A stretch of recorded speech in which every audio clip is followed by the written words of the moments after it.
and welcome back to my channel, the BronsonSkyLibrary, or welcome to my channel, the BronsonSkyLibrary.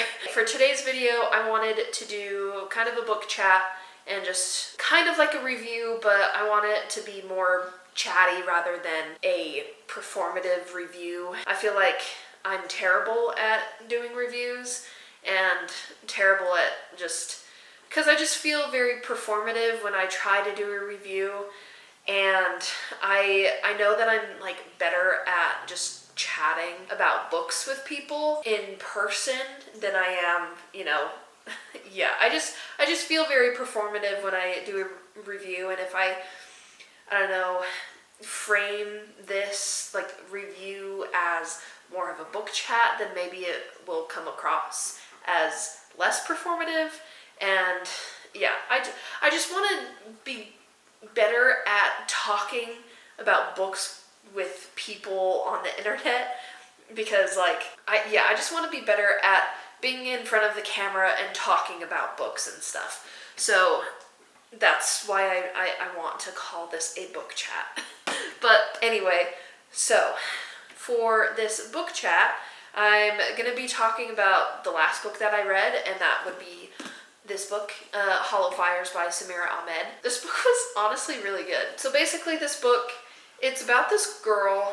Her name is Sophia, and she wants to be a journalist. And she understands all about journalism and how she has to be unbiased. She has to gather facts and report on those facts. She can't put her biases into it. But after this boy gets murdered, she wants to find out the truth about his murder, because it hits very close to home for her, because her and her family are from India and are Muslim and living in America.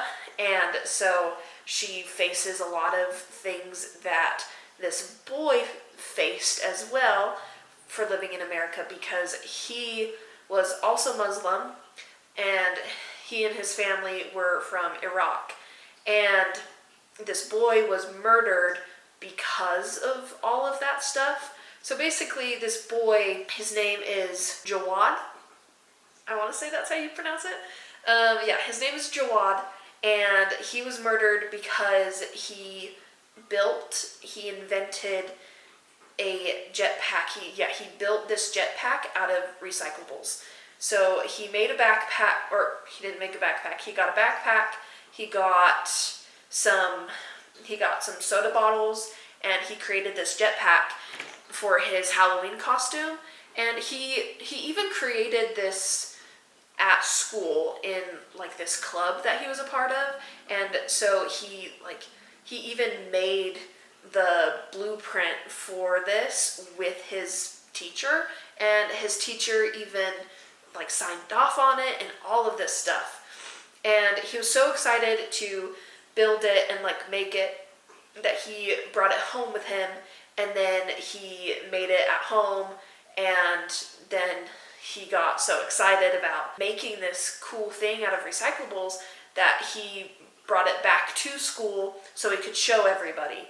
And he took it to his English class, different teacher than the one who signed off on everything. So his English teacher was stupid, and she thought that it was a bomb. She mistook it as a bomb, and then she called the police and was like, this kid brought a bomb, they want to kill us all. She called him an Iraqi. I think that's how she called him, an Iraqi kid brought a bomb to school or something. I think those were somewhat of the words that she used. And then the phrase, they want to kill us all, was in that little dialogue that she said when contacting the police. So Jawad was arrested, and then because he was arrested, he got this label put on him as a terrorist. That label was put on him as a terrorist, and then because of that label, he was murdered for it. And it was all because of some teacher being racist. And it kind of sucks that it was an English teacher in this book, because I feel like English teachers should know better. They read so many books that, like, I feel like these books should teach them something of how to not be racist. But anyway, so that's basically what this book is about. It's about Safia and about how she wants to, like, she learns about Jawad's murder and she wants to find out the full truth of what actually happened, and she wants to write about it, and she wants justice for Jawad, basically. This book deals with a lot of racism towards Islamic people, and it deals with some pretty hard topics about what these children go through here in America. It deals with a lot of those kinds of topics, and it was just really cool for me to read this book and to compare and contrast this book to what is going on in the world today, because it deals with, like, a lot of those topics that, like, we're dealing with now. Because, like, if you don't know, in America, we're kind of dealing with, we're dealing with blatant racism right now with the current president and the current, like, regime, basically, and, like, ICE and what's going on there.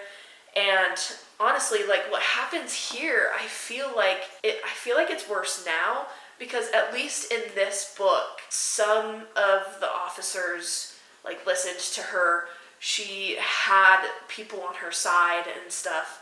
But I feel like nowadays, now that, like, ICE is, like, a big thing right now, she wouldn't have gotten to speak her truth, and she wouldn't have gotten to speak Jawad's truth.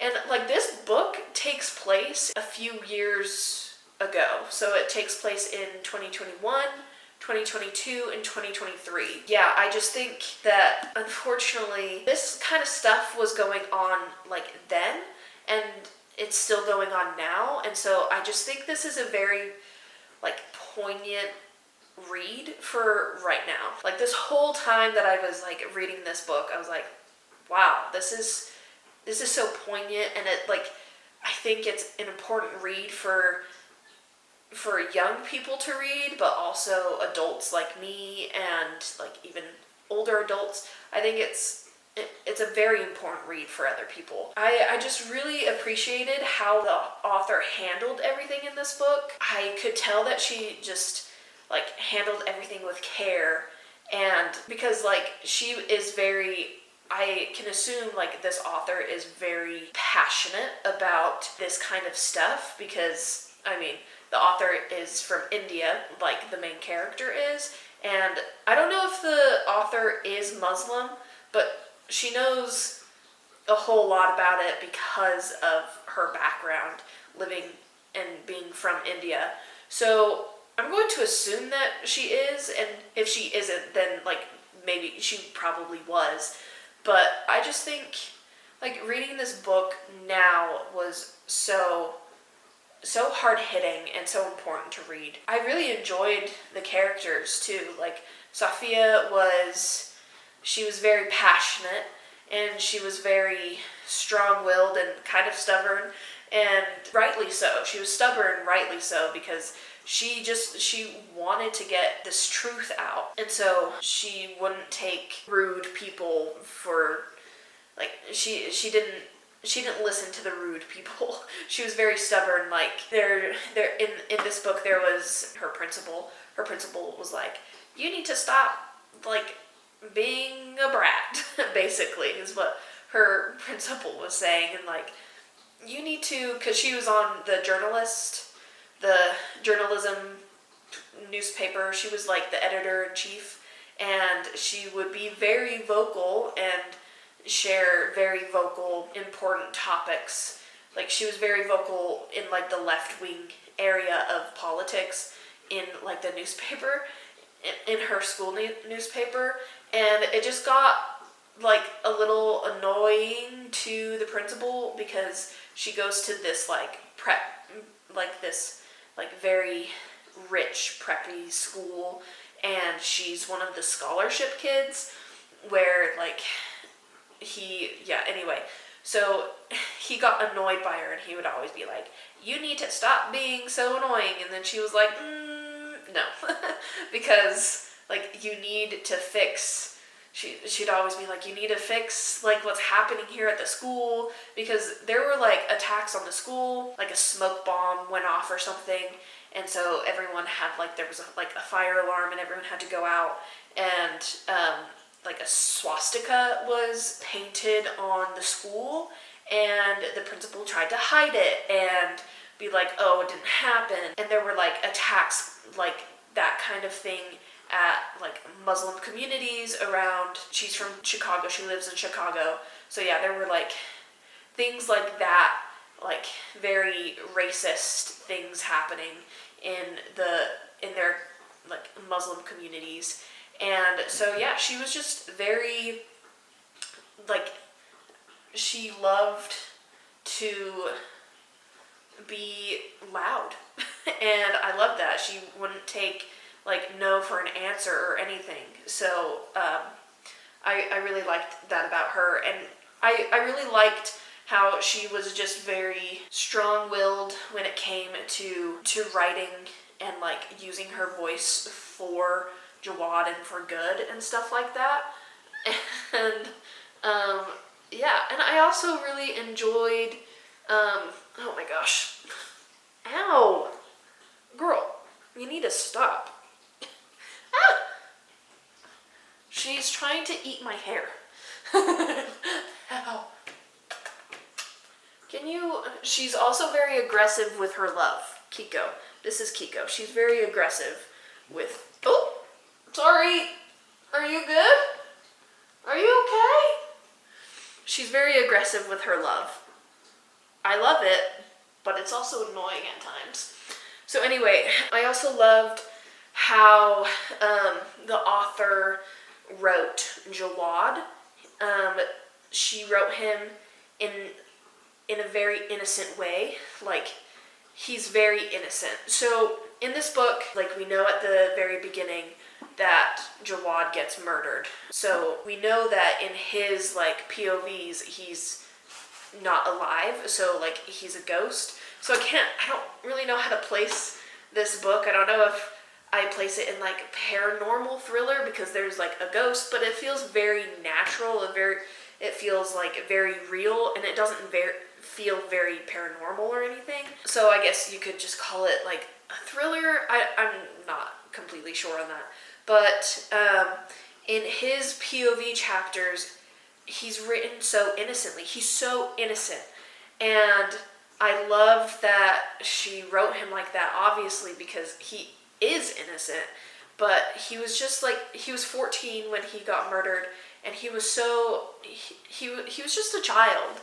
And I appreciate the author writing him in this way, because it shows us, and it shows people like me, especially, that like people who are from Iraq or any of those countries, they're just people. they're like us, and like, this boy was innocent and he didn't do anything wrong. And I just really appreciate all of his chapters, and like how Samira Ahmed wrote him. I thought it was very important to the story. Throughout the book, there were times where like, there were some times where I was like, is this really like how people from these countries are treated? Like, because it just seemed so blatant. Like, I was like, these people are getting, like, I don't know, it didn't feel real to me. But then again, I'm someone who is from a very Republican area. I live in a very conservative area because I grew up in Utah. I still live in Utah.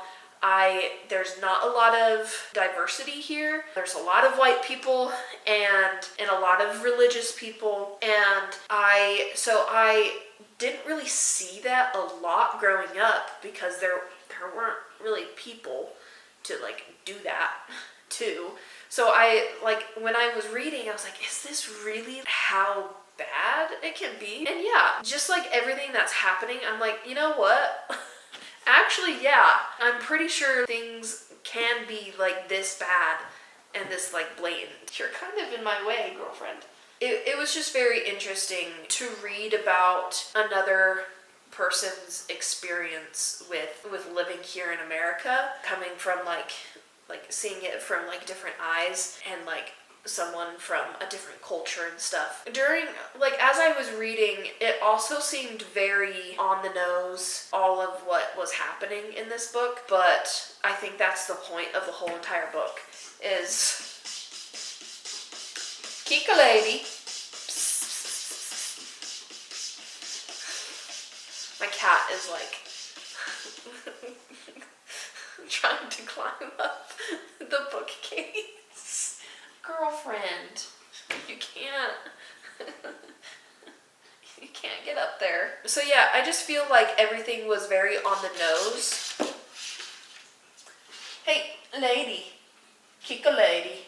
Can we not? Yeah, there were some times where I feel like everything was on the nose, but I think it was for a purpose. Like, I think there are books that need to be on the nose and be like, hey, this is what's happening to people like us. Not me, obviously. So I think that was the purpose, and so it didn't really bug me that, like, everything happening in this book was, like, on the nose, because, like, it needed to be. It needed to be blatant. And also, going off of that, like, the whole murder that, like, we are uncovering and trying to figure out throughout this whole book is actually based on an actual murder that happened. I'm not going to tell you what murder, because if you want to read this book, then if I tell you what murder, you would know who the murderer is and how they did it.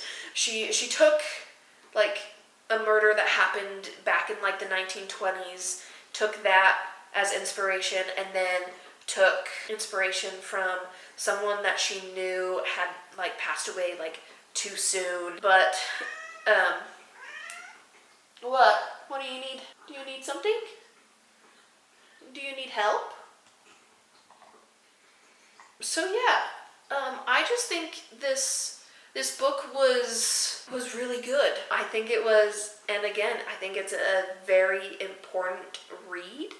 It's a very poignant read for right now. For example, there's a lot of, like, quotes in this book as well that, like, just kind of hit hard, that I'm like, ooh, that's true. Oh my gosh, that's crazy. One of the quotes, like, taking away someone's name was how you made them an object instead of a living, breathing human being. There's, like, quotes like that like, just hit hard, that I'm like, oh, that is so true. And then another one on, like, page 199.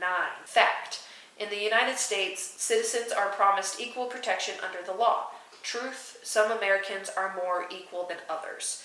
Meaning that there are people like me and people who are more male and white are treated more equal than someone like the characters in these books. There's a lot of, like, those kinds of cool things, or, like, interesting things within, like, this book that related back to what's, like, happening now. There was just so many parallels in this book to what's happening today, and so I very much appreciated it. And I also just, I just really liked the contents of this book a lot. I don't know, I wrote a lot down. Like, I wrote a lot. I wrote, like, in my little reading journal, I wrote about, like, 5.5 pages of stuff. I think that's all I really have for this book chat. I ultimately gave it, I think, 5 stars on Fable because of how poignant and how well written it was, and just how impactful the story was. Hopefully that was coherent. I'm not entirely sure if that book chat was coherent or not. I guess I'll find out in the editing process. Let me know if you guys have ever read this book, or if you plan to read it, or if you don't want to read it, or if and why you don't want to read it, or if you're gonna want to read it now after I talked about it. I guess I'll see you when I see you in my next video. All right, bye.